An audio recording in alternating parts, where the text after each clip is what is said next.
Bien, vamos a dar inicio a la práctica. Lo que quiero hablarles es un poco y hacer una introducción y mostrar los resultados que hemos estado teniendo en este nuevo sistema que estamos estudiando, que todas las redes ópticas. Entonces vamos a ver cómo responde un sistema de capas arreglado de la siguiente manera: el eléctrico 1, una lámina de grafeno, el eléctrico 2, una lámina de grafeno, el eléctrico 2, 1, 2, y así, ¿no? Intercalado entre los dieléctricos, una lámina de grafeno.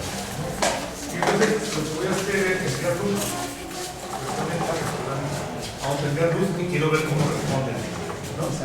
Y en una primera instancia vamos a medir esa respuesta, vamos a ver cómo se comporta la transmisión, la absorción y la reflexión. Entonces, pero antes de llegar a esa parte voy a hablarles un poco de lo que es el grafeno, un poco de su historia. Y a lo mejor ya lo han escuchado, pero vamos a lo que no lo han escuchado, a ubicarles un poquito y a ver qué es este grafeno, ¿no? Y platicar un poquito de todas sus virtudes, por lo cual ha despertado un gran interés en los estudios. Entonces, este es el orden de la práctica, es un poco qué es el grafeno, su historia, algunas propiedades del grafeno.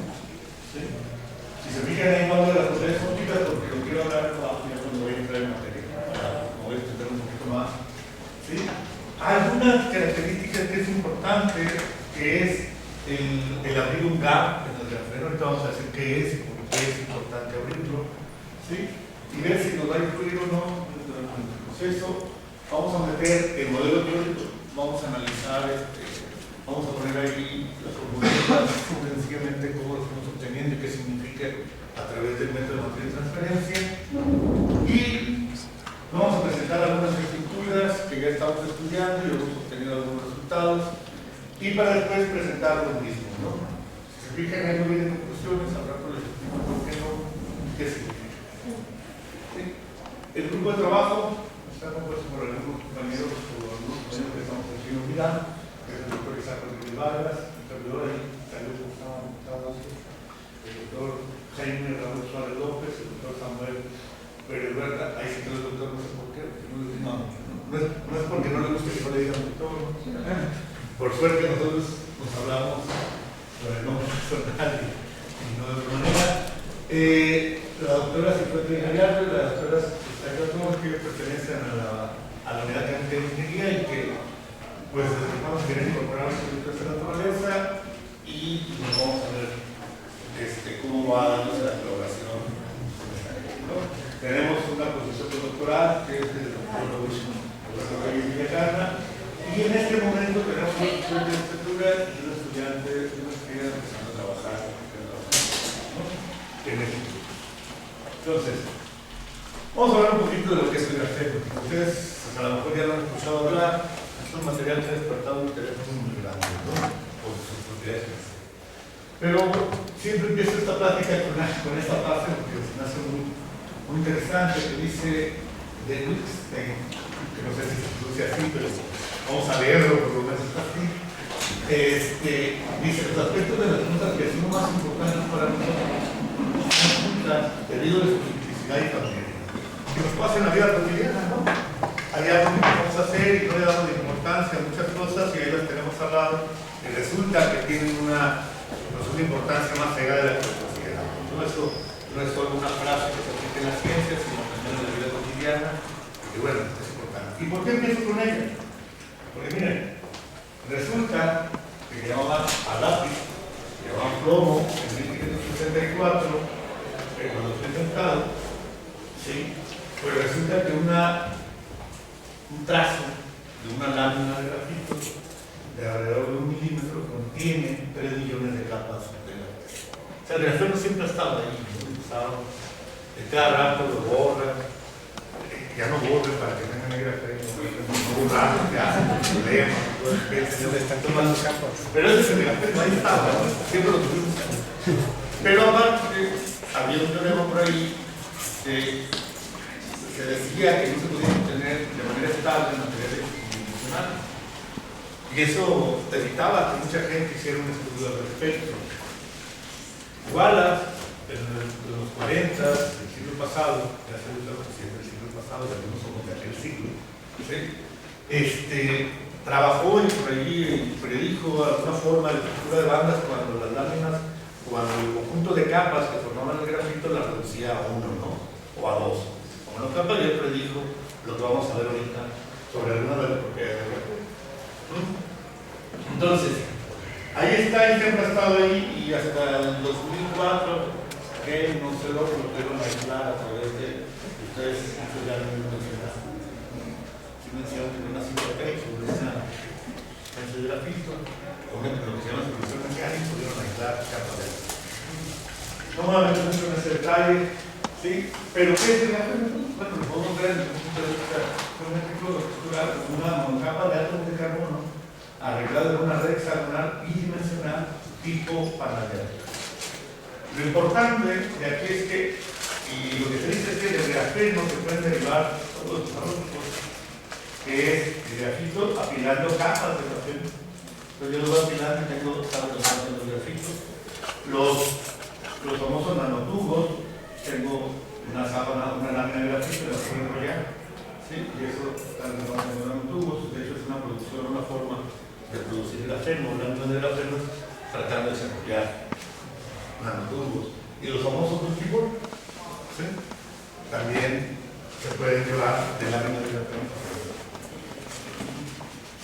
Aquí un poquito de historia, fíjense, esta lámina es viejita, ¿sí? Pero me dice cómo creció el interés por el grafeno en ese momento. Esta curva verde que está aquí en este tono, que yo le pregunto un poquito, aquí un tono verde más clarito y un tono verde más oscuro, me habla de los diferentes trabajos de nanotubos de carbono, de fluorenos y de grafeno. A partir de su sintetización, a través de Kane y Moselón en 2004, el número de trabajos de grafeno creció enormemente. ¿Sí? A diferencia de lo que empezó a pasar, por ejemplo, con los nanotubos de carbono que se empezaron a estabilizar el número de trabajos. Esto es en el 2010, ya se imaginarán todo lo que hay ahorita, ¿no? ¿Sí? Esto es algo que no deben de hacer. Los estudiantes hay que actualizar las cosas, entonces aquí me falta actualizar. Bueno, pero lo pongo para que ustedes lo hagan esto, ¿no? Sí.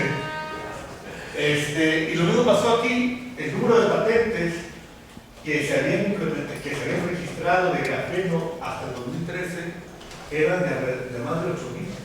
¿Sí? O sea, creció fuertemente. Y no quiere decir que haya 8.000 dispositivos de grafeno funcionando, ¿no? Pero ustedes saben que lo que es una patente es algo y que después siguen explotando y empiezan a generar y ver si tienen la posibilidad, ¿no? Y hay cuántas patentes han quedado en la oficina de patentes, ¿no? Nunca han salido a la luz, ¿no? Pero todo el mundo sabía que esto tiene una, ahorita vamos a ver algunas aplicaciones muy potenciales, entonces había que registrarla. Pero ustedes no lo hagan, ustedes le pongan el nombre antes de que nazca, ¿no? Y aquí viene una de sus propiedades y de lo que despertó mucho interés del grafeno, que es esta característica de que para bajas energías en los bordes de la membrana celular, los puntos que las bandas de energía tienen una forma lineal. Y eso hace que el grafeno tenga unas propiedades muy buenas. Y aquí lo podemos ver de una partícula, y aquí es donde viene mucho de su nombre de los electrones de los puntos de carga que están en el grafeno. Es que las partículas relativistas tienen esta relación de dispersión o esta relación entre la energía, el momento y la energía. Si se fijan en el momento que nosotros vamos a demarcar es tipo parabólico, ¿no?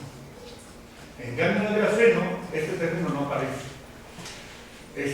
Yo hago 0 la raíz me daría donde el equivalente es el HB, digo el B, que es la velocidad de la luz, pero es la velocidad del tráfico. Y el HK va a ser el momento. Por eso yo puedo ver que los electrones en el grafeno se comportan como si fueran partículas relativistas y más. Y de ahí viene el nombre, o eso sugiere mucho el nombre, que dado que cumplen la ecuación de Dirac, dado que tienen esta relación de dispersión, que se les llama fermiones de Dirac, electrones de Dirac sin masa, ¿no? Y esta cosa es lo que hace que presente algunas propiedades excepcionales, ¿no? De las cuales vamos a empezar a platicar Entonces, miren, un efecto, no voy a hablar de todos, ¿sí? Porque aparte son un chorro y tenemos que hablar un poco más. Pero algo que se llama paradoja de Klein, que ya realmente no lo podría llamar paradoja porque está comprobado experimentalmente, ¿no? Que no es el efecto Klein. Es el siguiente. Cuando ustedes tienen una barrera de potencial física en mecánica clásica, es como si tuvieran una pared y fuera un rebote, pues la pelota nunca va a atravesar la pared, a menos que tenga una energía potencial mayor que la que tuvieron con respecto a un. Y por lo tanto, no la va a poder penetrar, que es lo que estamos haciendo, ¿no? En mecánica cuántica, lo sabemos, lo pueden ver algunos de los estudiantes avanzados ya no lo conocen, la visión mecánica cuántica, y los que no, a lo mejor por allá les hablar de transitores, nodos, etcétera, etcétera, que funcionan o que tienen reacciones. Quiere decir que si yo lanzo una onda electrónica que representa una onda, existe una cierta probabilidad de que esa onda, a pesar de que vaya el electrón con una energía menor a la altura de la barrera, ¿sí?, pueda penetrar. Existe una probabilidad de que eso pase. De hecho, es el efecto, ¿no? ¿Sí? Y entonces, hay un tonelamiento parcial, ¿no? O sea, la probabilidad de que el electrón pase la barrera es diferente, ¿no? A diferencia de lo que pasa en la situación. Resulta que la electrodinámica cuántica, que es donde este efecto está explicado, ¿sí?, independientemente de la altura y del ancho de la barrera, si yo lanzo un electrón que tenga una cierta energía más pequeña, lo va a atravesar y que incida de manera perpendicular a su barrera, la probabilidad de transmisión es de. Pero esa es la incidencia normal, ¿sí?, y que se mantenga las propiedades de la relación de dispersión que teníamos. Estamos hablando de esto. Entonces ya, por eso les digo, y esto está comprobado, pero hay una serie de artículos donde muestran el efecto Klein, ¿no? Primero les diríamos un operador, el efecto Klein, y hay mediciones. Entonces esto es muy importante. De hecho, en los trabajos previos que se han hecho en el grupo, que realiza el doctor Isaac, Rodrigo Vargas, esta propiedad fue explotada de cierta manera o fue quitada cuando teníamos el sistema con ciertas propiedades, ¿no? ¿Sí? Y no aparece el efecto Klein. Y bueno, ahí por ahí hemos explicado y estudiado. Otra cosa que presenta, y esto es algo muy interesante, es que aunque la densidad de portadores vaya a cero, sea muy pequeñita, el grafeno sigue presentando una conductividad. Esta conductividad es muy importante. Hay estudios y hay todavía un debate, ¿no? Ahorita, por lo menos hace un tiempo, de que si este era el valor real de la conductividad mínima o era un 4 grados, ¿no? Todavía una discrepancia y esto va a hablar un poquito más, pero de que existe esa conductividad mínima, está ahí. Eso es importante mencionarlo, porque pues uno esperaría que si no tengo que mover, ¿sí?, porque si eso disminuye, pues esto disminuye perfectamente, ¿no? No pasa. Otra cosa es que tengo el efecto Hall anómalo, que me representa el monocular. Aquí tengo otra curva donde muestro la resistividad y veo que a pesar de que los portadores tengo una resistividad, ¿no?, que está inversamente algo importante. Bueno, les mencioné algunas propiedades, ¿no? Podríamos hablar de qué pasa con el anticyclotron, podríamos hablar de que tiene una alta dureza, podríamos hablar de que es un buen conductor de calor, ¿sí? Podríamos hablar de que es flexible, y todas esas propiedades tarde o temprano las podemos explotar para aplicarlas en algún tipo de dispositivo, ¿sí? Pero obviamente, pues la idea es llegar a explicar o a platicarles un poco sobre las propiedades. Pero antes me gustaría hablarles un poquito de por qué para uno o para las aplicaciones es importante abrir un gap. Como les decía, bueno, a lo lo resalté mucho en la relación de dispersión.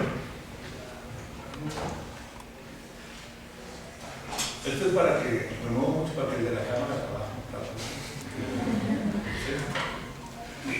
Esta parte de aquí, aparte no hay una diferencia de energía entre el máximo de la banda de valencia y el mínimo de la barra de transmisión. En esas circunstancias es así.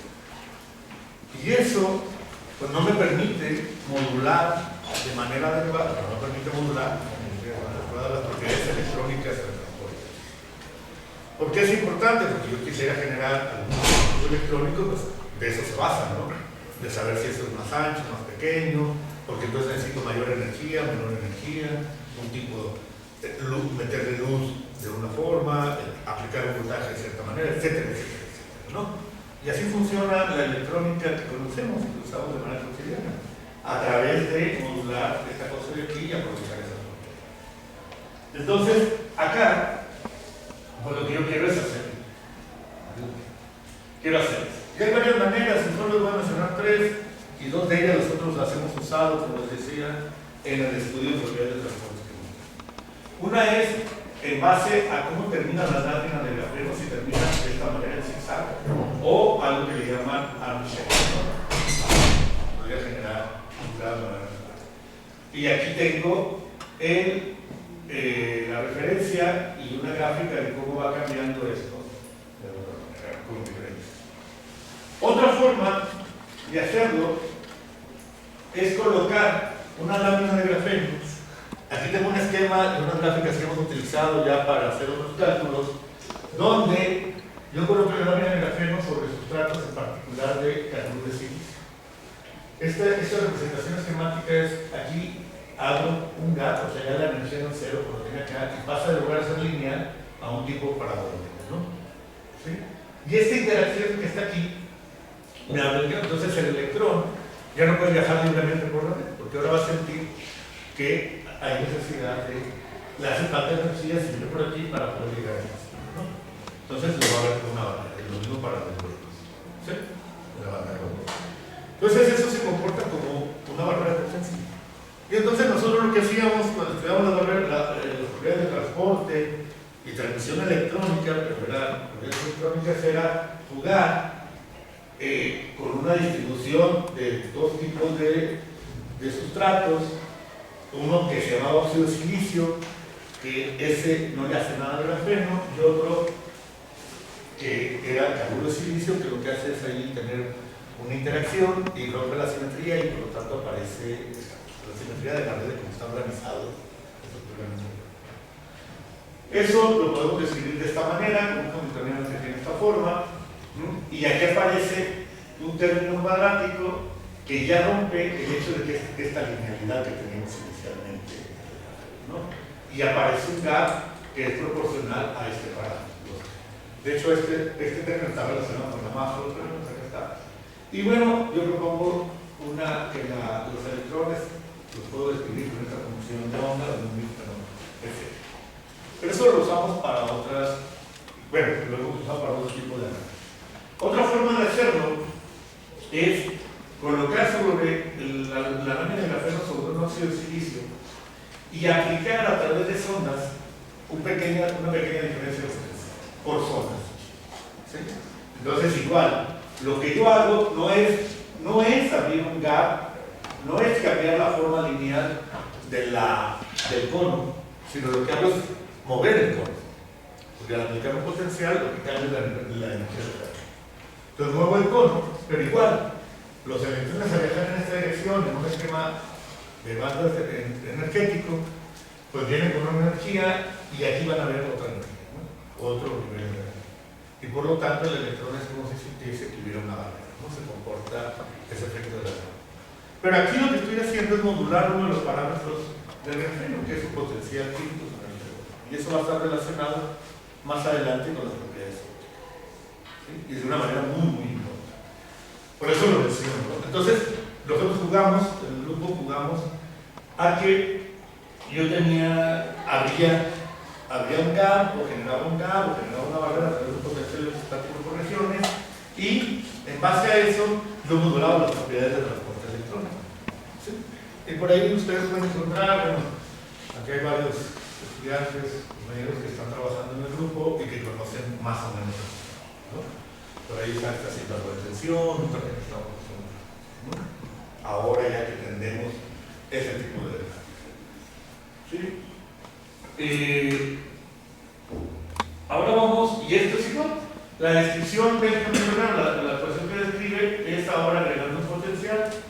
estático y mueve. Y lo que hace es que se fija nomás en un corrimiento de las bandas, pero no hay ese cambio de forma de la banda, ¿no? Sigue siendo lineal, está correcto. ¿Sí? Bueno, por faltó mencionar, también el doctor Rodríguez Villarán se quedó con nosotros a este proyecto en su momento. Y nos ha ido bien. ¿Sí? Pero bueno, ahora veamos, hay algo que, como luego se dice, ¿no? Yo quiero hablar de aplicaciones. Entonces vamos a mencionar algunas de ellas, ¿no? Entonces, si yo quiero hablar de aplicación, pues tengo que producir el grafeno en masa, ¿no? No puedo estarlo generando en el laboratorio, según Carlos, pues tengo que buscar métodos de generarlo. Y hay muchos esfuerzos de la Unión Económica Europea, en Inglaterra, el Reino Unido, etcétera, se les ha invertido millones de libras, de euros, para trabajar sobre esto. Una vez un se hablaba de que ya habíamos producido pinturas con hojuelas de grafeno, con grafeno, que me servían como contactos, ¿no? Y entonces ahí nos decían, imagínense, pues, tener una ambulancia, un juguete, donde los niños vayan y piquen, y hagan un contacto, y entonces el carrito de cualquier cosa, pues al final de cuentas es un conductor, ¿no? Y hablaban de los niños, ¿no? Y hoy les vamos a mostrar algunas de las aplicaciones.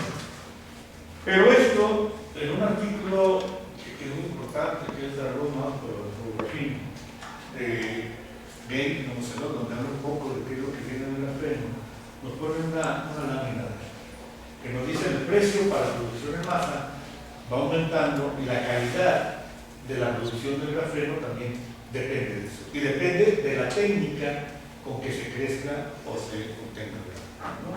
La calidad de todo. Entonces, si yo hablo de exfoliación en fase líquida, es barata, pero la calidad es baja. Pero eso no quiere decir que no tenga aplicación. Puede tener aplicación para cubiertas, compósitos, tintas, almacenamiento de energía, cuestiones biológicas y capas conductoras transparentes, ¿no? Que eso es lo que a nosotros nos va a interesar hablar. Si yo hablo de un arreglo molecular, las aplicaciones serían en la electrónica, su costo es alto, pero su calidad empieza a ser importante. Usar carburo de silicio, aquí lo que se hace es realizarse un trabajo ahí medio raro, que no soy experimentante, no me gustaría meterme en detalles que desconozco al 100, pero se trabaja con el carburo de silicio y sobre el mismo carburo de silicio se genera una lámina de grafeno con ciertos procesos y que después se puede desprender o no, pero me genera, no es tan alto el costo y genera una mejor calidad que la que teníamos en soluciones más. Por deposición de vapor químico también puedo hacer cubiertas un poco como lo tengo acá, pero abre una rama más amplia de la componente, ¿no? Y cuando yo hago exfoliación mecánica, produzco grafeno o lámina de grafeno muy alta calidad, pero fíjense, lo hago para prototipos y para investigación, ¿no? Producirlo a un alto costo, pues implicaría muchas otras cosas que a lo mejor no sería costeable para una aplicación comercial, ¿no? Y eso es algo que realmente es. Y aquí lo que puedo ver es esto. Aquí las propiedades del grafeno obtenidas por diferentes métodos me proponen un tamaño de la cristalidad de tantas micras. Aquí lo puedo decir, que es sobre el rubro silicio es más pequeño en una calidad y aquí vemos que es alrededor de más de 1000 micras. Y me dice en dónde la puedo aplicar, que es un poco lo que íbamos a mencionar anteriormente. Igual acá, las aplicaciones del grafeno, por ejemplo, para llevarlo a pantallas táctiles, a papel electrónico, a LED orgánicos, que son enrollables, a transistores de alta frecuencia, a transistores lógicos, necesito aún todavía trabajar en algunas de sus propiedades y mejorarlas para poder llevarlo y tenerlo, ¿no? Y aquí tengo, de una manera más esquemática, que lo saco de ese artículo, que ellos creen, visualizan que entre el 2015 y 2020 podrán generar grafeno, transferir grafeno, que es lo que les decía, por ejemplo, a través de carburo de silicio y otras técnicas, en cobre estaba leyendo también, de transferirlo de tal manera que yo pueda ya aplicarlo en materias táctiles, en papel electrónico y en medio orgánico, ¿no? En estos años. No tener una producción que pueda ver. Transferirlo o crecer el grafeno directamente en grandes áreas, lo ven ellos factible en este rango de años y que pueda ser aplicado en transistores de alta frecuencia, en transistores lógicos, ¿sí? Transistores de películas delgadas, y algunos dispositivos que en el futuro pues aparecerán y que ya no hemos visto películas del santo para ver cuáles eran los dispositivos de ahora, ¿no? Ya ven que estaba el reloj, estaban muchas cosas que sí, y sí funcionaron, ¿no? Y bueno, aquí menciono algunas de las aplicaciones fotónicas que se pueden dar al respecto. Y aquí veo también en los años que podrían dar.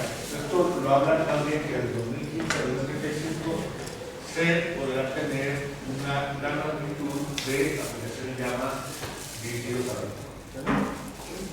Pero bueno, algunas aplicaciones que ya están ahí, o que se han creado algunos prototipos, por ejemplo, es una celda solar totalmente operable, con diferentes elementos de también, donde utilizo hito, que es indio, titanio, óxido de titanio, junto con grafeno, que vamos a ver, bueno, les voy a platicar de que se usa mucho el hito para aplicaciones en la optoelectrónica, sin embargo, pues el indio nunca y aún así tiene algunos problemas, ¿no? De aplicabilidad, y entonces el grafeno va a ayudar mucho en eso.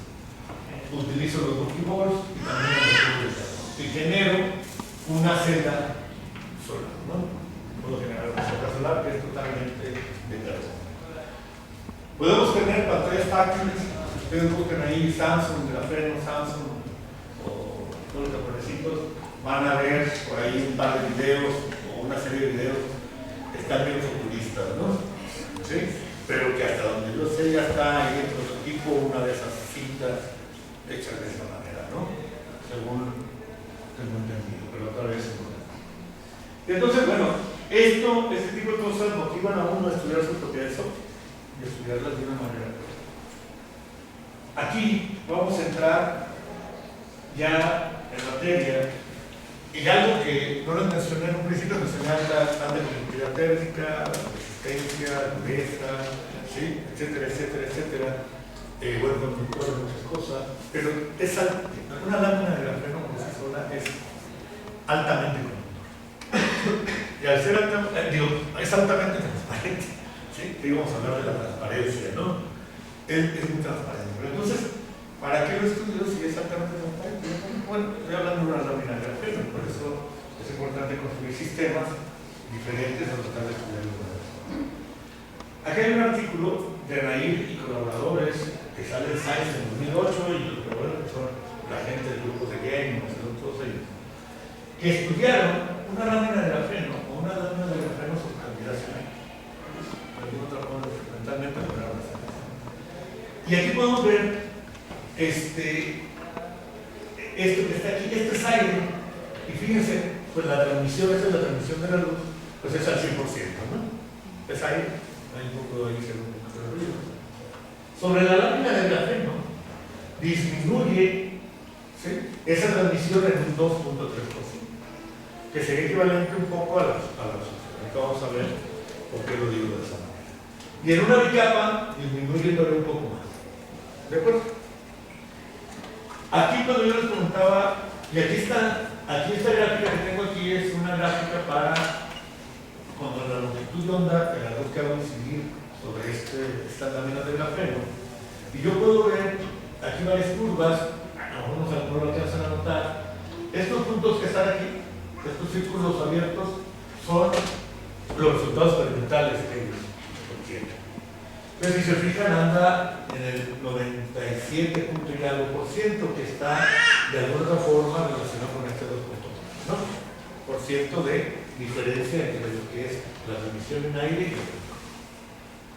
Esta curva verde, aquí, disminuye para bajas frecuencias, altas frecuencias, bajas longitudes de onda, disminuye del valor esperado, que es esta curvita que está acá arriba, que señala eso, que es el resultado teórico que yo debería esperar de la transmisión. Y esta sombrita aquí gris, lo que me dice es que el error, o ellos ponen ahí el error de su medición. Es un error pequeño, pero sí ven que se alejan un poquito del resultado respaldo teórico en las regiones, sobre todo de baja longitud de onda o alta frecuencia. En el IPSET, fíjense que hay algo importante, este 2.3% está relacionado con una cantidad pi por alfa, que tiene que ver con eso. Pero resulta que esa alfa es el factor de estructura fina, ¿sí? Y es una constante universal. Entonces es algo muy interesante. Hay pocas cantidades que son medibles y que son proporcionales a una constante universal. Y la absorción o la opacidad es una de ellas en la biosfera. Aquí muestran ellos la transmisión por el número de monocapas, el número de capas, perdón, del grafeno. Obviamente no es que sea una bicapa o una tricapa de grafeno en el sentido, como lo hemos estudiado en las propiedades electrónicas, sino que aquí es una capa de grafeno suspendida y no interactuando con otra capa de grafeno, ¿no? Etcétera. Y entonces lo que hacen es acumular un conjunto de capas de grafeno y ven cómo cambia esto. Entonces, o de la constante de estructura fina, de hecho así se llama, fíjense cómo se llama el artículo, dicen que la constante de estructura fina define la transparencia visual del grafeno. O sea, y eso es muy importante porque entonces explica por qué se ve cierto color y cosas de estas que ya conocemos. Estas ecuaciones son estas. Bueno, lo que explica eso que puse anteriormente desde el punto de vista teórico científico. Aquí si se fijaron, hace rato que eran 4, ¿verdad? Esto estaba al revés, según por acá arriba. ¿Sí? Ellos ven, de acuerdo a los resultados teóricos, a los resultados experimentales que ellos encuentran, que la conductividad mínima, que también es una constante universal, porque depende de esto, realmente tendría este valor. Y ellos pueden mostrar, si se fijaron el resultado teórico con el resultado experimental, solo se aleja para longitudes de onda bajas, ¿no? ¿Sí? Entonces, ahí lo tenemos, y ellos se encuentran en este artículo, si ustedes lo buscan en Science, hay que bajar el material complementario, porque ellos nomás en una breve ponen este resultado, pero tienen todos los desarrollos, los muestran ahí, que hicieron para llegar a esta situación. Que la transmisión es la reflexión que daría de esta manera, y la opacidad que está relacionada con la absorción está dada de manera proporcional a la constante de estructura. Y que para una lámina de grafeno anda alrededor de 2.3%, o sea, su valor es de 0.02290, ¿no? La constante de estructura fina, esto es igual a 1 sobre 137. Y el numerito que uno pone aquí es 1 sobre 137. Entonces, uno puede decir, bueno, ¿qué pasa? Aquí lo muestro. Antes de, estos son resultados que yo tengo con los programas que hemos desarrollado con lo que la estructura hemos puesto. Cuando yo tengo una lámina de grafeno nada más, 2 láminas de grafeno, una lámina de grafeno, 3 láminas de grafeno, perdón, 6 láminas de grafeno y 128 láminas de grafeno. Pero está el aire, hay aire. Entre cada lámina de grafeno hay aire. Hagan de cuenta que en un tendedero, ¿verdad? Colgamos en la lámina de grafeno y hicimos sensibilidad en esta región del espectro. Entonces, omega, ahorita les voy a explicar qué es omega. ¿Sí? Simplemente vean que esto es una frecuencia, está normalizada. Y ahorita les explico. No quiere decir, no tiene unidades, ¿no? En este momento. Pero estamos hablando de décimas de electrón-volt, ¿no? ¿Y por qué décimas de electrón-volt? Porque resulta que ese conito que les mostré hace rato, donde la validez de la región lineal es de 0 a 1 punto y tantos electronvolts, ¿no? 1 punto y tantos, 1 punto y tantos. Y entonces tengo que trabajar en esa región. Si no, tendría que hacer algunas correcciones, y eso por suerte alcanza la luz visible, ¿no? Haciendo algunas correcciones pequeñas se puede. Pero ¿qué es lo que hice yo? Pues comprobar, porque en el artículo decía, en el artículo anterior dice que la absorción o la opacidad óptica es proporcional a pi alfa para un pequeño número de capas, ¿no? Cuando tengo unas cuantas capas es proporcional. Y yo veo que para una y para 3 es proporcional. Me faltó analizar la 4 y la 5, pero se va perdiendo eso. De hecho, yo puedo ver que en la 6, si ustedes multiplican esto por 6, pues ya se va alejando, ¿no? .12 o .2 y algo, y aquí ya hay un pequeño margen, ¿no? Y obviamente, pues es claro, si yo apilo o yo pongo pulgadas ahí en láminas de grafeno, pues no voy a pasar el 1, ¿no? Estaría, imagínense, voy a absorbería más luz de la que llega, ¿no? Obviamente no lo pasa, pero ya veo, aquí una disculpa, pero veo que esto es .94, ya no llega el valor máximo de absorción. Pero fíjense algo interesante, hay regiones, ¿sí?, que hay picos para el comportamiento de esto, no es completamente plana como está. Porque aquí obviamente ya empieza a haber pues y ahorita vamos a entender estos picos por la forma en que luego de ellos la conductividad del grafeno. ¿Estamos? Pero de alguna otra forma, teóricamente es cierto, ¿no?, que para unas cuantas capas de grafeno la absorción es proporcional a pi por A. Entonces, todo lo que les voy a mostrar ahorita, lo que hice fue poner esto en aire, ¿no? O el vacío, ¿no? ¿Sí? Entonces, ahora sí vamos a entrar al modelo que a mí me toca hablar, porque si no, no puedo acabar. Este es el sistema que luego voy a estudiar, por eso lo llamamos sistema multicapa de grafeno, donde tengo un medio por lo que incide la luz, un dieléctrico 1, un dieléctrico 2, y en medio del dieléctrico 1 y 2 tengo una lámina de grafeno. Aquí tengo otra vez dieléctrico 1, tengo otra lámina de grafeno, y así sucesivamente. Donde no tengo lámina de grafeno es en esta región que va del último dieléctrico al medio donde se propaga finalmente la luz, e igual acá. ¿Por qué lo hicimos de esta manera? Porque muchas veces depositamos sobre sustratos, ¿no?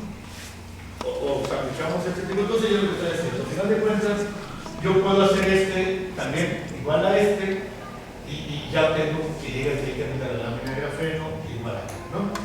Pero simplemente nos agradó por una cuestión más de aplicación, ¿sí?, en un futuro tener el grafeno insertado en un medio que no sea aire directamente en un municipio, ¿no? Eso más bien es para pensarlo en alguna aplicación. Entonces, obviamente lo primero que analizo es, tengo el medio incidente, el medio de transmisión, y solamente dos medios y una lámina de grafeno. Voy a presentar la metodología rápidamente aquí. Esto es, se usa, pues, se propone los campos electromagnéticos como otras planas, y en particular voy a poner una transversal eléctrica en el análisis, ¿sí? Y para transversal magnética se hace la extensión inmediata, ¿no? Lo puedo practicar. Y vamos a analizar cómo lo puedo describir. Pues lo que hago es escribir los campos en esta configuración de la componente campo eléctrico solo está en dirección Y y la componente campo magnético en X y en Z. Los campos en el incidente tienen esta forma, en el dieléctrico 1 tienen esta, en el dieléctrico 2 y en el dieléctrico y en el medio de transmisión, ¿no? Se los pinto, aplico condiciones a la frontera, y hay algo interesante. Las condiciones a la frontera de interfaz Z igual a Z0 igual a 0, pues son estas dos, donde la continuidad de la componente paralela a la interfaz se conserva tanto del campo eléctrico como del campo magnético. ¿Por qué? Porque aquí no hay grafeno, o sea, no tengo la posibilidad de tener carga libre, o lo estoy considerando en ese sistema. ¿De acuerdo? Y entonces estas ecuaciones, cuando yo aplico estas condiciones, tengo estas dos de aquí, esta ya está en términos de los campos eléctricos, porque hay una relación entre el campo eléctrico y magnético. Y yo lo puedo escribir en forma matricial de esta manera, y yo lo puedo, una manera elegante, que es usando el método matriz de transferencia, algunos de ustedes ya lo conocen, y me da una relación con esta. Entonces, es una forma muy bonita de poner. ¿Qué estoy diciendo? Pues que la amplitud de los campos las puedo relacionar con la amplitud, los campos del medio 1 los puedo relacionar con la amplitud de los campos incidentes a través de esta ecuación. ¿No? Hago el mismo esquema para la interfaz del Z1, que es dieléctrico 1, grafeno, dieléctrico 2. Pero ahí hay algo interesante. La componente paralela del campo eléctrico se sigue manteniendo, se sigue siendo continua, pero la componente paralela del campo magnético es continua. Porque los mismos campos pueden producir una corriente. Recuerden, tengo portadores de carga de grafeno, y eso me puede producir una corriente. Entonces yo aplico para esta ecuación, se ve reflejada aquí. ¿sí? Y esta ecuación tiene esta característica. JX, aquí tengo los componentes en X, aquí estoy mal, esta es no es JX, es JY. ¿Sí? Hay una cuestión de dedo que ha formado. ¿Sí? Y uso esta relación. Y entonces estas ecuaciones, esta ecuación la puedo escribir de esta manera. Y ya esta ecuación que está aquí y esta, las puedo llevar a esta forma matricial, haciendo los despejes, puedo ir definiendo una ecuación para la conductividad, como G1, 2, puedo escribirlo de esta manera. Aquí con paréntesis, ¿no? Y tengo la matriz P, que le llamamos la matriz de propagación, ¿sí? Y la conductividad para considerar esa matriz que nos entra la conductividad del objeto, ¿no? Que es algo diferente a que si no hubiera nada ahí. Y el análisis, por ejemplo, en óptica, cuando no tengo grafeno, pues está el cero, pues es simplemente un sistema multicapas de dieléctricos que lo usan muchas veces para filtros interferenciales, ópticas, cosas así. ¿Sí? Y yo esa matriz, ahora, fíjense lo que hago, junto estos campos, ¿con quién? Con esto de aquí, y entonces yo puedo escribir los C2 en términos de lo que existe. Y yo me puedo dar cuenta que esta matriz de conductividad la puedo factorizar de esto. ¿Sí? ¿Y para qué me conviene factorizarla? Pues ya estaba la matriz ahí. Pues que ahorita lo que voy a ver es que si yo aplico ahora las condiciones a la frontera en la interfase 2, Z2, yo tengo la relación de los campos con el medio transmitido y yo puedo generar una matriz de transferencia que tiene esta forma. Y entonces, si se fijan, esa matriz de transferencia en esta parte de aquí es simétrica.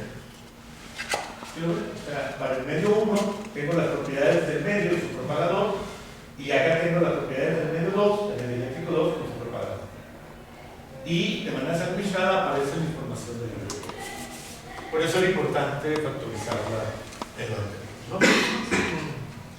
Y esto es cuando tengo dos medios dieléctricos. Y de aquí, de todo esto, al final de cuentas, yo de esa matriz de transferencia yo puedo obtener la transmisión, la reflexión y la transmisión. La reflexión está dada de esta manera y la transmisión y la reflexión, etc. ¿no? Recuerden que la transmisión se define como la energía por unidad de área que llega, digo que pasa con respecto a la que llega. Utilizando por ahí el vector de Point, ya conocemos todas las galaxias, llega esto, la reflexión es esta. Pero eso para dos capas. Pero también por eso me interesaba tener ese de 2, porque lo puedo generalizar fácilmente a este que está acá.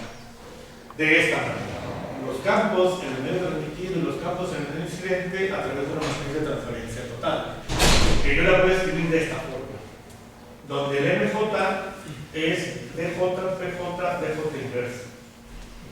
Y tengo la matriz de propagación y la matriz de dinámica de esta manera, que era lo que teníamos.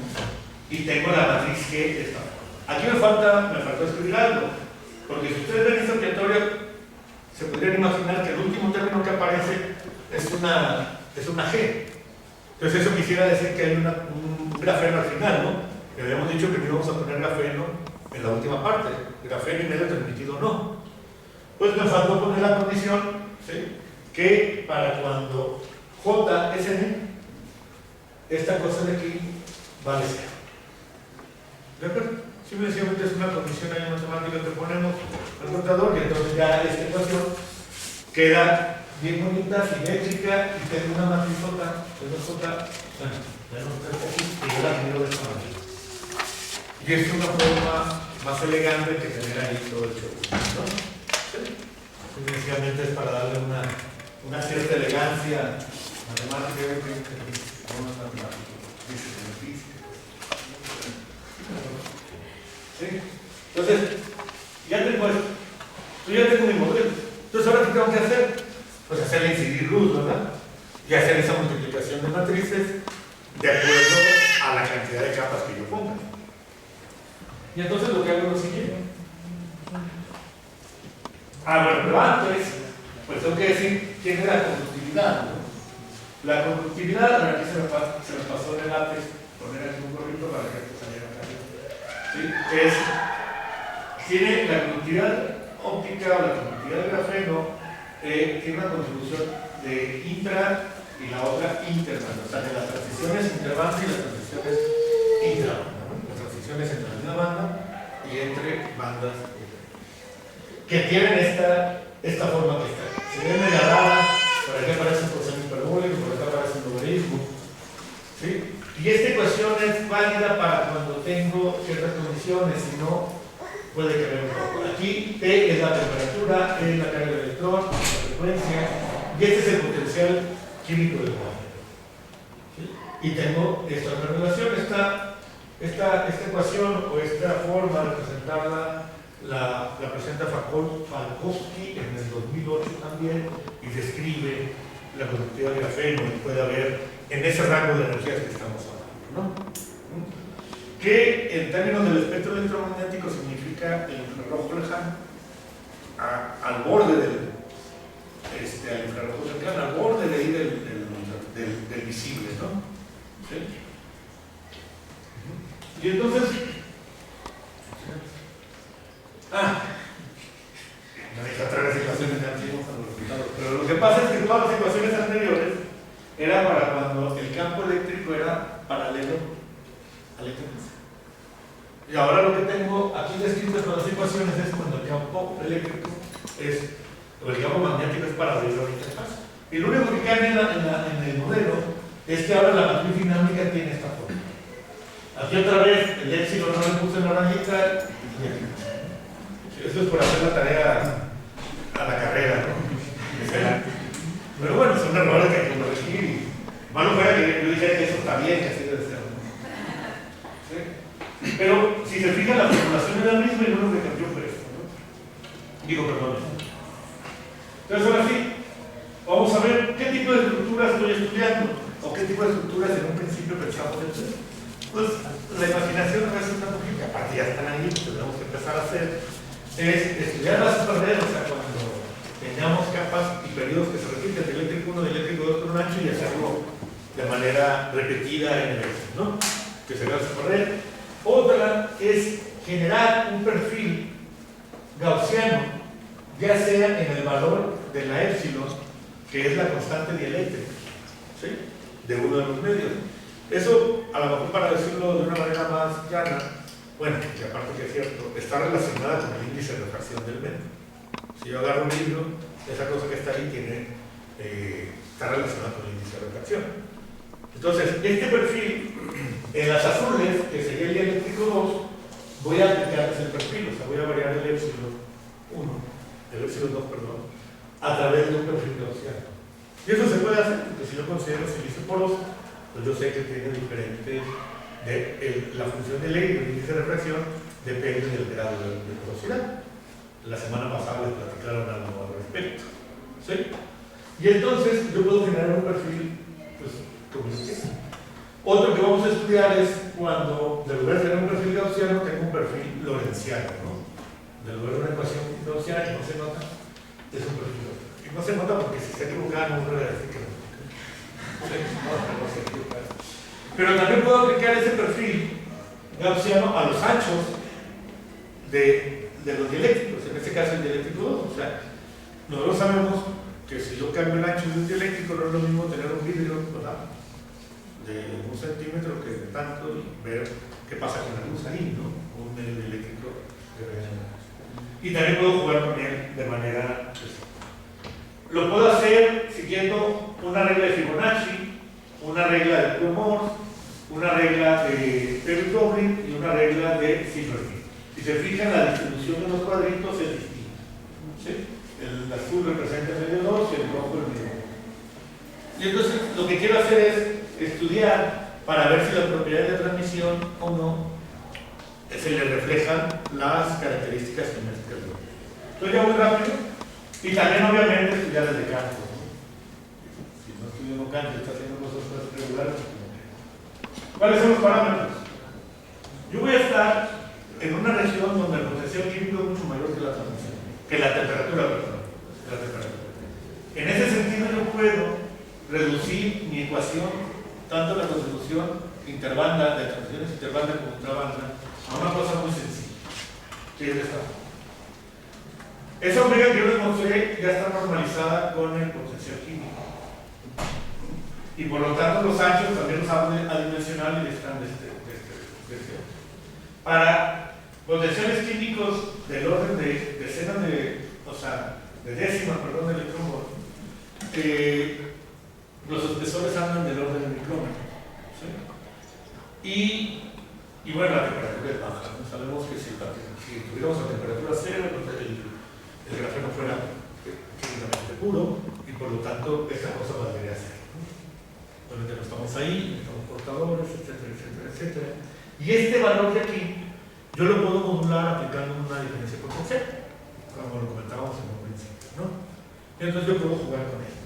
En las gráficas que yo tengo en cierto rango, lo que yo hago es moverme sobre el eje, sobre las omegas, y este valor lo dejo fijo, pero yo una vez que lo conozco, puedo usar para redondearlo, y lo que cambia son los años.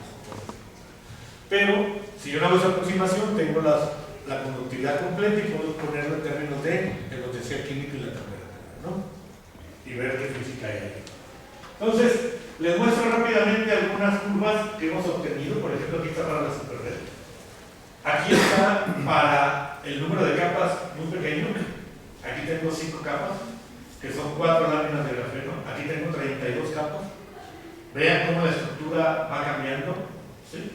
Y aquí se fijan, hay una frecuencia donde la estructura cambia completamente. Y esto se comporta, en este lado se comporta como una superred típica donde tengo los periodos, ¿sí? Y tengo un número de picos, hay oscilaciones debidas a un cierto tipo de resonancias. Pero después de esta frecuencia, esto cambia. Y esa frecuencia de corte, ¿sí? Ya me doy prisa para salud. Es esto que está aquí, ¿no? Eso es lo menos igual a ¿no? ¿Sí? Que está aquí y eso se puede ver en los resultados rápidamente. Aquí pongo el acecho 175, ¿sí? También es transversal magnética, como siempre nunca se ve los resultados que uno pone. Ah, pero esta es la reflexión, ¿sí? Acá mostraba la transmisión y acá muestro la reflexión. Y algo que es muy importante, porque aparte que dependía directamente de la constante de estructura fina, es la absorción, porque aparte de cierto tipo de dispositivos o para cierto tipo de cosas, eso va a ser muy interesante. Fíjense, aquí está, esto es menor que 1, y acá ya alcanza casi el 1, por dependiendo del número de capas que yo pongo. Pero las banditas que me generan la superred se notan muy claramente, sobre todo cuando ya tengo un número de periodos importante, ¿no? Todavía el análisis falta, todavía hay que ver algunas cosas, ¿sí? Ya hicimos también cálculo para cuando varía el ancho, o sea, el espesor de cada uno, yo lo pongo exacto. Cuando varía el ancho y todos los demás parámetros son iguales, se mantienen picos en la misma posición, nomás la estructura cambia, ¿no? ¿Sí? Cuando cambia el contraste óptico y que hago uno muy grande con respecto al otro, la estructura se distorsiona toda. Si son iguales, aunque sean grandes, pues más aparece mayor estructura. Pero como tipo banda, ¿no? Aquí tengo resultados para 2 también para diferentes números. No, esto no es el número de capas, es el número de generación. Aquí el número de capas son 4, aquí el número de capas son 32, y aquí el número de capas, pues echan 2 a la 8, ¿no? ¿Sí? Son 502, por ahí, no recuerdo. Y el número de láminas de grafeno, aquí es una sola, aquí son 4 láminas, no, aquí son 4, aquí son 3 láminas de grafeno, aquí son 7 láminas de grafeno y acá son un chorro de láminas de grafeno. Y aquí pueden ver la estructura cómo va cambiando, pero se define muy bien cierta región. Esto es para cuando tengo diferente epsilon, como les decía, esto es transmisión también, pero fíjense aquí, la curva roja es para transversal eléctrica y la azul para transversal magnética. Cuando los epsilon son iguales, que no hay contraste ni eléctrico, veo una estructura muy regularcita, ¿no?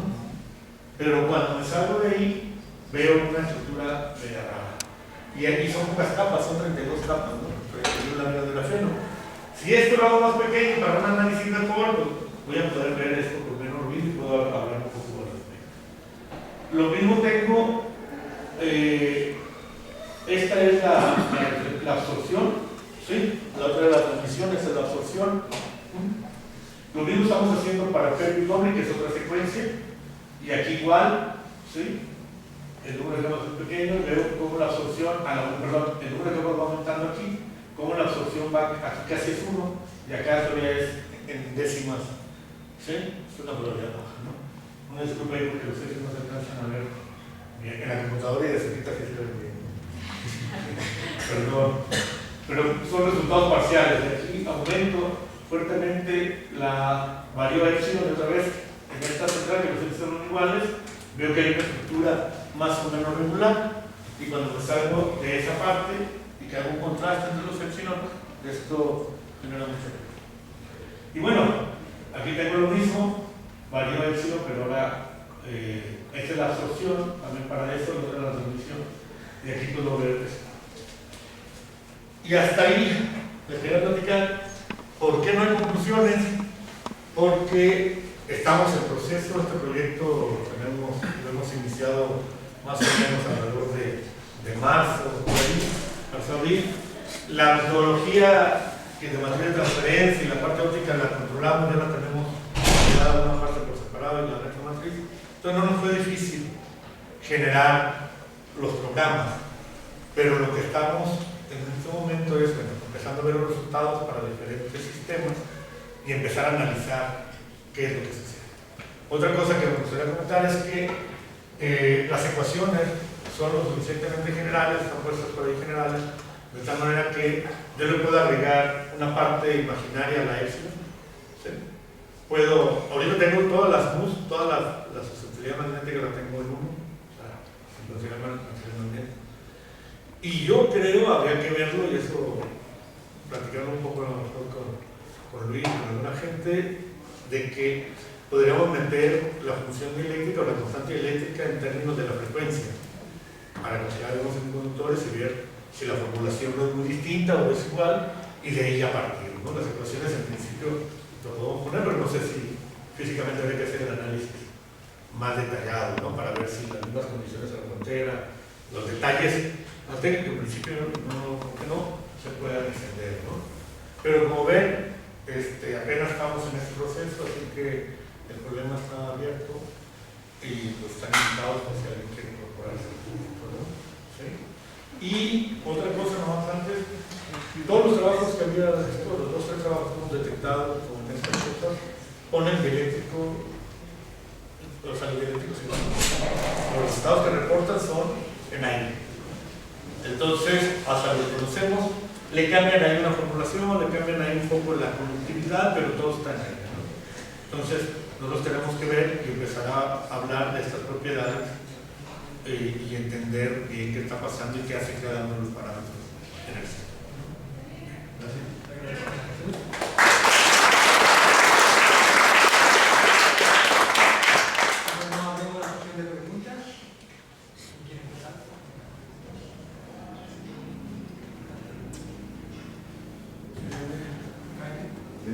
Mencionabas que era importante generar un gap en las propiedades eléctricas del grafeno, ¿no? Porque sería en la práctica poco tener un muy buen conductor, sino que eres capaz de modular el flujo de electrones con un transistor.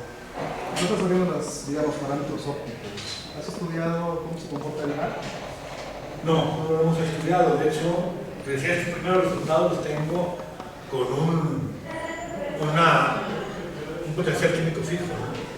En ese momento yo puedo variar el potencial químico a través de aplicar un voltaje, y esto tendría que ser diferente. O sea, lo que faltaría hacer es en la ecuación sin normalizar, para que no, porque si lo normalizo y lo dejo así, pues simplemente voy a incendiar el rango de energía, ¿no? Lo voy a cortar, ¿sí?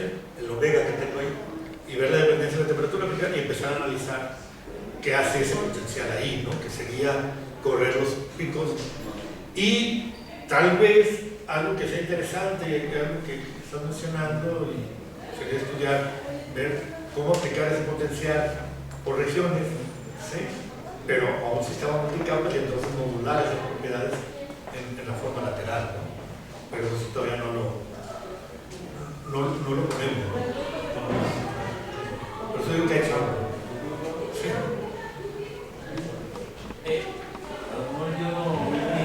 ¿Cómo se puede aumentar o disminuir el ancho de la banda de transmisión? sea, aumentando los espesores de las capas de lo dieléctrico, aumentando la constante dieléctrica. Ok, sí, o sea, lo que se puede ver, los primeros resultados que veo es que, si se fijan aquí, si yo pongo estas aquí, y las bandas, el número de bandas aquí aumentó. Se fijan aquí veo como 3, ¿no? Tipo bandas. Aquí cambiando el valor de la función dieléctrica o la constante dieléctrica y veo que cambia, ¿no? Aparece como más banditas y aquí más, ¿no? También aparece cuando aumento los anchos, pero algo muy raro, cuando aumento los anchos de manera igual, o sea, que pongo 3, 3, 4, 4, etc., cambia la estructura de la curva, pero hay picos en absorción que se mantienen. O sea, el número de bandas no cambia. ¿Sí? Hasta, te digo, lo primero, cosa que hemos visto, ¿no? Sin ir a profundidad y jugar ahí tantito. No traigo una curva de ancho, la tengo ahí en la máquina. Vamos a platicar con más calma si gustas. Pero veo que estos picos de aquí no se mueven. Si yo cambio el ancho, pero todos los demás parámetros los cambio de manera igual, ¿no? O sea, 2, 2, 4, 4, 6, 6, 6, 6. Lo que hemos visto es que cambia la estructura interior, pero los picos, hay picos principales que se mantienen en el mismo valor. Pero una buena forma es cambiando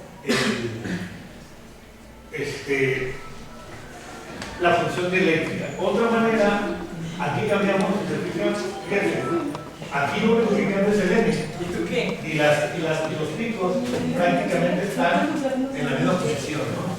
O sea, al aumentar el número de capas, lo único que hace es aumentar la estructura, que es otro parámetro que podemos jugar en los sistemas, y no me genera mayor cosa, a pesar de que esta es una secuencia, porque al aumentar el número de capas, ya no puedo decir que aumenté el número de medios a 1 tantas veces y el número de medios tantas veces, porque siguen una secuencia cada medio, ¿no? Entonces, es un parámetro que hay que checar, pero si me voy a la superred, que es esta, fíjense, aquí tengo pocas capas, y yo veo que este piquito, pues como que correspondería a este a este, y este a este.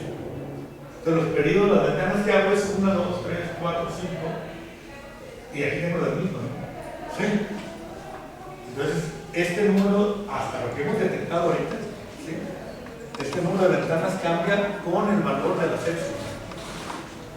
¿Sí? Si lo aumento más, Yo me refería a los anchos de la capa de los dieléctricos. aunque no, si yo aumento los anchos de las capas de los dieléctricos, lo único que hago, hasta lo que hemos detectado, lástima que no la puse ahí, es que solo cambia la estructura dentro de cada región de esta. O sea, de cuenta que si este es 4, 4, yo pongo una 8, 8, lo único que voy a encontrar es que aquí adentro hay una forma diferente, pero hay un pico exactamente aquí. ¿Sí? Hay una forma diferente aquí y hay un pico exactamente aquí. Hasta lo que he visto. O sea, los anchos, que yo también esperaba que en un momento recorriera las resonancias, ¿no? Y que lo abriera, lo único que hace es cambiar la estructura. O sea, la interferencia destructiva y constructiva es lo único que cambia, ¿no? Por la conmensurabilidad de la onda.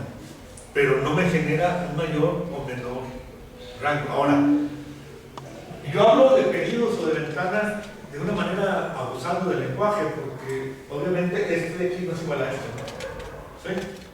Y esto de aquí. Entonces, la restricción en el eje horizontal de la omega, o sea, la frecuencia donde puedo trabajar para el rango de validez de la teoría, no me permite estudiar si hay un periodo, ¿no? Si esta curva se repite más allá, como en el caso óptico, ¿no? Ustedes ven, como tengo un sistema multicapas, el caso óptico presenta situaciones periódicas. Y yo puedo definir muy bien esos periodos en razón de la conmensurabilidad de los índices del número óptico, ¿no? El producto entre el espesor y el índice de refracción. Y Rogelio, por ahí que cuando leíste la tesis, ¿te acuerdas de esa parte, ¿no? Que teníamos en un periodo definido en la parte óptica, pero es solo óptico, ¿no? Entonces, por eso digo que abusamos del lenguaje. Todavía tengo que ver, porque esto sería importante, ¿no? Si esta ventana la puedo hacer más grande, más pequeña, con la misma función dieléctrica, ¿no? Con los mismos valores, porque entonces son materiales que ya tengo y así necesariamente los tengo que hacer más grandes, ¿no? Pero te digo, en eso estamos, ¿no? Entonces, yo sí tengo una duda. Ahí tú nos mencionas que estudian estructuras aperiódicas o pues irregulares, Ajá. que como sabemos presentan algunas propiedades o características de los fractales, como es la autosimilaridad. Me pregunto si ustedes ya han encontrado rasgos de las propiedades geométricas de la secuencia en las propiedades físicas. Aún no. Todavía te digo, lo único que tenemos ahorita son los primeros resultados, es un análisis básicamente descriptivo, y los dos que estamos usando, estudiando las clases periódicas, empezamos a un poco los que no debíamos, porque donde se notan muy rápido es en el canto, pero casi inmediatamente, es tu Morse y Perry-Doble, ¿no? Entonces, el Perry Morse se nota un poquito más porque hay como un espejito, ¿no?, que se va dando, pero todavía no lo analizamos, o sea, porque es lo que tengo que definir un poco con lo que pregunta Luis, o sea, me tengo que parar, por ejemplo, a lo mejor en esta región y ver qué pasa para diferentes Ns o etapas de generación en una pequeña región, porque el espectro completo pues es más difícil, ¿no?, por la misma situación que no hay una periodicidad en el sistema, ¿no?, en la respuesta. Pero sí debe haber al interior de cada una de estas cositas o de estas bandas algo donde se refleje esa propiedad, ¿no? Pero todavía no llegamos a esa parte, ¿no? Espero que pronto alcancemos eso. ¿Sí? Pero les digo yo no rechazando.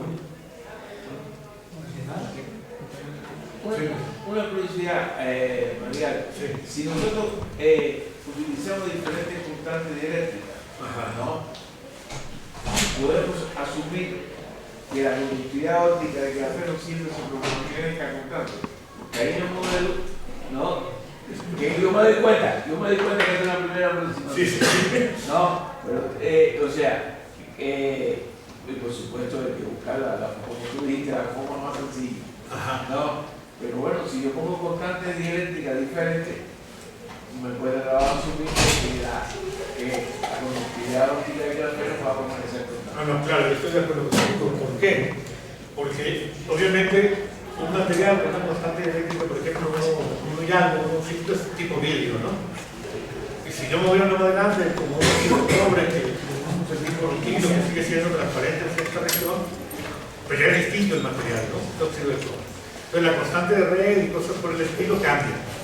Y si eso cambia, pues el soportar el grafeno le mete tensión, le mete otro tipo de efectos, que obviamente la respuesta óptica va a cambiar. O sea, no, físicamente estoy totalmente de acuerdo contigo que no se puede garantizar, ¿no? Entonces tendríamos que jugar en un rango, ¿sí?, pequeño de variación para que en un momento una aplicación directa y una realización de un experimento sea factible. En ese sentido también uno entiende por qué se van a aire todos, ¿no? Suspenden las capas porque, para no meterse en la bronca de justificar que la misma función, la misma conductividad sea la adecuada. Yo he buscado, no así de manera intensa, cómo cambia la conductividad con la tensión. ¿Sí? Porque si eso lo encuentro, yo ya puedo decir, tiene tanto, creció tanto la constante de red, hay una diferencia y por lo tanto aquí hay una tensión de tal y la conductividad es esta, ¿no? Y tener una conductividad más general que implique esos esfuerzos, la temperatura, cosas por el estilo, ¿no? Podemos hablar de temperatura y podemos hablar de la parte del potencial, ¿no? Pero hasta ahí, no jugar de otra manera. Entonces, en el silicio poroso pues tengo que jugar también, no puedo ir a un rango grande, tengo que estar en una parte, pero pues como siempre pasa, ¿no? Empieza uno investigando casi el problema académico, ¿sí? Y luego lo va llevando un poco más allá. De hecho, hay artículos donde para ir al visible te sales un poquito del rango de la relación lineal y lo que hacen es una expansión. Y la contribución a la conductividad anda en el 1% menos, o sea, no la afecta tanto. Entonces lo que ven es que el mismo valor lo puedes correr hasta el visible, ¿no? La misma forma. Pero son detalles, como tú bien lo dices, de aproximaciones, ¿no? De trabajo. Estoy de acuerdo. No podemos garantizar